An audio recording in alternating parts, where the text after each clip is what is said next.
Selamat pagi, selamat siang, selamat malam buat para mahasiswa dan para netizen yang beriman. Di sini kita sudah masuk pertemuan yang kelima, minggu kelima. Untuk pertemuan yang kelima, teori. Ini kita akan membahas tentang analisis kasus, ya, dua kondisi, ya. Jadi capaian kuliah untuk pertemuan yang kelima. Di sini mahasiswa dapat menjelaskan, membuat, dan mempraktikkan analisis dua kasus komplement yang diterapkan pada aksi sekuensial permasalahan komputasional sederhana. Nah, kita langsung lanjut saja. Jadi ada analisis kasus dua kasus komplementer. Jadi dua komplement itu berkebalikannya. Nah, analisis dua kasus komplementer di sini pengecekan terhadap satu kondisi yang memenuhi syarat. Jadi jika benar, lakukan aksi, dan jika salah, lakukan aksi lainnya. Jadi ketika benar, ya akan dilakukan aksi satu, dan salah itu aksi lainnya. Jadi kan kayak berkebalikan, ya. Jadi di sini dia menggunakan keyword if, then, else. Ini sekali lagi ini notasi algoritmik ya. Kemarin kalian di pertemuan Google Meet sepertinya masih mencoba melakukan mencontek ya, ini di sini pakai then, else, and if. Itu notasi algoritmik. Nah, notasi algoritmik ini ya bisa diterjemahkan ke dalam berbagai macam bahasa. Khususnya di sini yang kita bahas prosedural. Nah, untuk pertemuan kuliah kita itu menggunakan bahasa C++. Jadi di sini if, ya, then kondisi. Then itu tidak ada ya, then-nya tidak ada.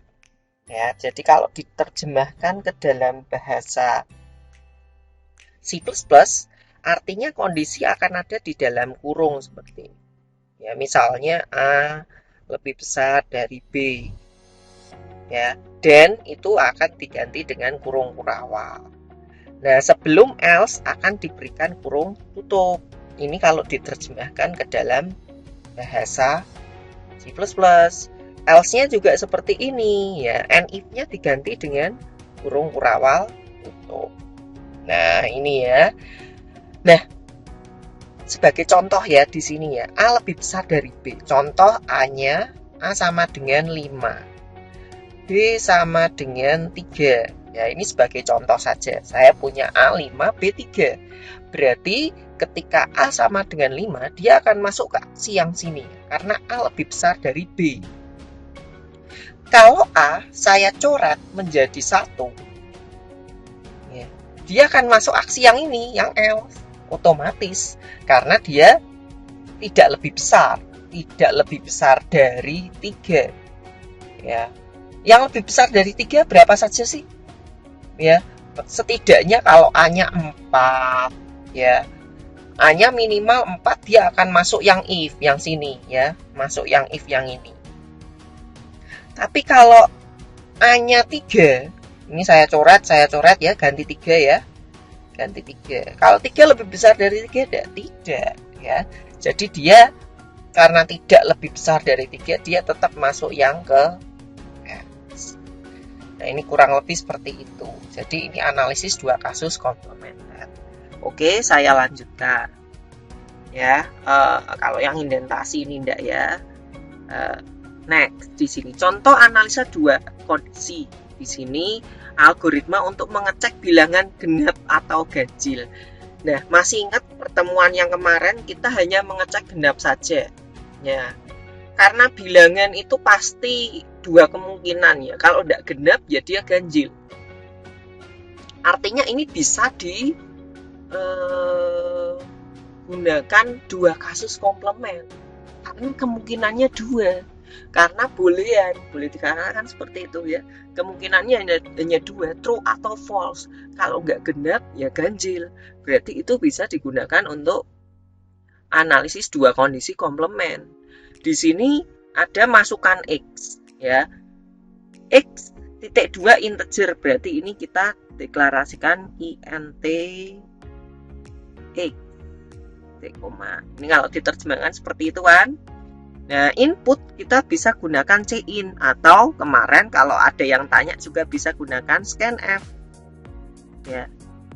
Scan F. Ya. Nah, seperti ini pakai scanf atau cin. Nah, terus if mode 2 EQ 0. If mode 2 EQ 0 berarti itu kita bisa terjemahkan ya. Berarti if-nya di sini saya tulis di sebelah sini ya. Karena tulisan saya pastinya besar ya. If ya x mode itu diterjemahkan menjadi persen. 2 EQ berarti diterjemahkan jadi sama dengan 0. Seperti itu. Dan-nya berubah jadi kurung kurawat. Output kita ganti dengan cout. Jadi output cout genap. Else output cout ganjil. Seperti itu ya. Jadi ini silakan nanti kalian dicoba lagi ya, dibuat di komputer kalian masing-masing di rumah ya, dicoba ya. Kalau misalnya code blocknya masih error ya, kalian nanti bisa gunakan Notepad juga ya, boleh menggunakan Notepad dan compile menggunakan command prompt. Nanti di akhir akan saya demokan juga sebentar. Nah, terus analisa, contoh kasus analisa dua kondisi. Kalau ini gambar apa sih ini sebetulnya? Ini adalah flowchart ya, flowchart. Jadi flowchart itu gantinya notasi algoritmik. Jadi zaman dulu orang membuat program ya. Zaman dulu orang membuat program selain merancangnya pakai notasi, dia juga merancang dengan flowchart. Ini kalau diterjemahkan berarti di sini ada variabel x, integer 7, ya kan? X sama dengan 7.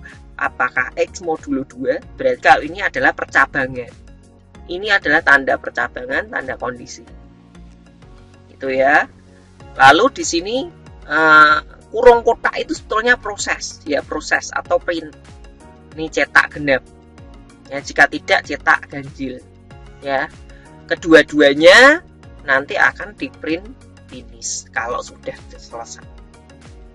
Nah, ini outputnya adalah kalau codingnya ini ya, x sama dengan 7 modulo 2 sama dengan 0, pasti dia akan no, dia akan print ganjil lalu finish.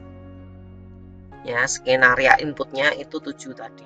Nah, lalu yang berikutnya, notasi algoritmik untuk aksi sekuensial yang memanfaatkan analisis dua kasus komplement. Ya, di sini saya ada program MaxAB. MaxAB itu spesifikasinya seperti ini. Saya punya dua input, yaitu A dan B. Bilangan bulat berarti int, ya, integer. Proses menuliskan nilai yang lebih besar, ya, prosesnya. Jadi di sini adalah prosesnya. Proses itu algoritmanya kita terjemahkan. Jadi menuliskan nilai yang lebih besar dari kedua bilangan tersebut. Mana yang lebih besar? Ya, cetak A jika A lebih besar dari B. Selain itu cetak B. Berarti ini jika A lebih kecil dari B. Outputnya atau B. Jadi outputnya salah satu. Nah, ini dalam kurung ya, dalam kurung. Ini mungkin kalau nanti Anda menerjemahkan jadi if, else if. Padahal sebetulnya if, else saja cukup. Nah, oke. Sekarang kita coba ya, kita lihat. Nah, ini programnya kurang lebih seperti ini. Jadi kalau Anda terjemahkan berarti int A B titik koma. Input berarti ini cin, ya kan? Cin, terus di sini ada cin lagi, cin A, cin B, ya kan? Lalu if A, ya ini tidak perlu if ya. Ini kan tinggal kamu ubah if A lebih besar sama dengan B. B. Ya. Otomatis kalau else-nya ini pasti A lebih kecil dari B. Pak, kalau misalnya saya tulis gini ya. Else if A lebih kecil dari B. Boleh enggak? Boleh juga. Tapi ngapain? Useless. Tidak perlu. Ini dibuang saja. Langsung else. Outputnya berarti B. Itu ya. Jadi ini yang tadi ini ya, A lebih kecil dari B. Ini hanya sekedar hanya sekedar komentar ya, tidak perlu dituliskan. Kalau tidak lebih besar sama dengan A tidak lebih besar sama dengan B, berarti pasti A lebih kecil dari B, pasti masuk. Nah, lanjut kembali di sini. Pertanyaan dan jawaban. Apakah bisa ekspresi boolean yang ada di kondisi analisis dua kasus komplement itu dengan operator AND atau OR atau ekspresi yang panjang? Contoh yang kemarin, bilangan genap lebih besar dari 2. Masih ingat enggak pada pertemuan sebelumnya bilangan A itu genap dan lebih besar dari 2. Dia menggunakan operator apa?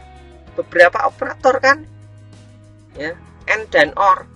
Ekspresi panjang bisa. Jadi memang if ya, kondisi if ya, itu dirancang untuk dapat menangani ekspresi-ekspresi yang panjang, bahkan kombinasi beberapa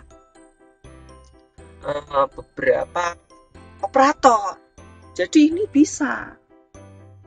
Ya, bisa. Lalu, kapan analisis dua kasus komplement ini sering digunakan?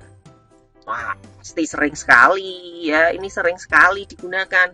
Biasanya untuk kasus pengecekan dengan pilihan nilai jika kondisi terpenuhi dan yang lain tidak terpenuhi. Ini akan sering sekali digunakan. Karena biasanya komputer itu tidak abu-abu ya. Walaupun sebetulnya mungkin kalau kalian pernah dengar algoritma fuzzy, ya mungkin nanti diajarkan di semester berikutnya ya, semester 5 mungkin ya, belajar AI di situ algoritma fuzzy. Nah, tapi komputer pada dasarnya itu tidak fuzzy. Komputer itu hanya mengenal 0 dan 1, jadi dia biner, kalau tidak iya ya tidak, salah betul, itu aja. Jadi analisis dua kasus komplement ini pasti sering sekali digunakan. Nah, apakah boleh menggunakan analisis satu kasus dan analisis dua kasus komplement dalam satu rangkaian program? Jadi maksudnya gini, di sini ada if, ya if bla bla bla bla, lalu di sini kurung tutup, terus di sini ada if lagi, ya ada if bla bla bla bla, kurung buka, ya kurung tutup lagi, di sini ada else, kurung buka, kurung tutup. Jadi ada ada beberapa coding, ada if, ada else, ada if lagi, ada else. Boleh enggak? Boleh. Ya, boleh. Jadi ini sangat boleh digunakan. Sekarang kita coba ya, ada satu kasus komputasional. Nanti silahkan kalian coba buat ya. Di sini Mawar suka sekali dengan permainan bilangan. Dia ingin memastikan bahwa bilangan bulat yang dia dapat adalah bilangan absolut. Bilangan absolut itu tidak negatif, jadi bilangan positif. Ya. Kemudian dia juga ingin memastikan bahwa bilangan itu merupakan bilangan kelipatan 5. Ya, ingat ada absolut saya singkat ABS ya, dan ya saya tulis saja double kayak operator N ya, modulo 5 ya, modulo 5. Nah, jika bilangan tadi kelipatan 5, maka dia ingin mencetak huruf ketemu bilangan kelipatan 5 dan itu positif. Jika tidak, ya bukan bilangan kelipatan 5. Buatkan program untuk mawar. Jadi input ini bilangan bulat, boleh positif, boleh negatif. Lalu di sini outputnya tuliskan huruf ketemu bilangan 5 atau ya bukan bilangan kelipatan 5. Ingat ya, ini kuncinya harus dicek absolut. Absolut itu positif, berarti lebih besar dari 0 dan dia modulo 5 sama dengan 0. Tuh ya. Jadi misalnya di sini contoh input. Nah, ini salah ya. Ini harusnya 10, ini tidak ada minusnya. Huruf ketemu bilangan kelipatan 5. Ya ini ya, ini contoh input dan outputnya. Jadi mungkin ya biar ini lebih tepat, ini kamu bisa tambahkan ketemu bilangan positif. Positif. Nanti dituliskan naik sendiri ya. Seperti itu ya, ditambahkan. Jadi ketemu bilangan, saya tulis saja positif. Ya, tambahkan itu agar nanti tidak rancu. Ya, agar nanti tidak rancu. Ya, itu silahkan dicoba di rumah. Bisa ya? Pasti bisa.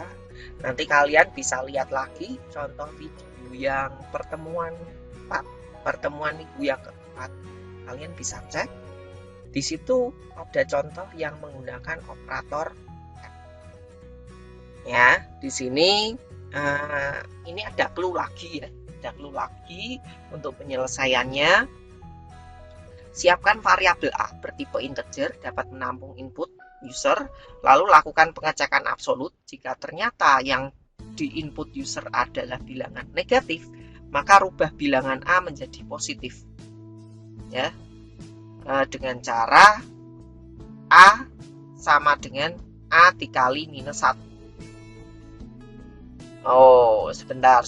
Ini bilangannya yang tadi negatif pun diubah menjadi positif ya, dibikin absolut ya. Berarti benar, inputnya tadi benar. Saya kembali lagi. Ini tidak jadi ya, ini tidak jadi. Ini tidak jadi. Jadi tetap nih inputnya minus 10 jadinya 5 ya, tetap ya. Jadi ini tugasnya ini. Nah, ini jadi kalau dia minus ya, ubah jadi plus. Jika ternyata yang diinputkan oleh user sudah positif, maka langkah 2 tidak perlu dilakukan. Ya, jadi yang ini tidak perlu dilakukan. Kira-kira pakai apa nih ya? Berarti hanya satu keadaan. Hanya pakai apa itu berarti? Pakai if saja. If saja ya, tanpa komplement. Ya, tanpa komplement. Jadi dia hanya pakai if saja. Lalu lakukan pengecekan komplementer. Jika habis dibagi 5 output ini. Berarti untuk langkah 4 dan 5 ada if dan ada. Sudah saya kasih clue ya. Silahkan itu nanti kalian coba untuk buat di rumah ya. Nah, ini sudah ada juga untuk notasinya ya. Nah, ini sudah ada notasinya ya, jadi kalian tinggal terjemahkan saja. Saya kira apa yang sudah saya jelaskan tadi sudah sangat jelas kan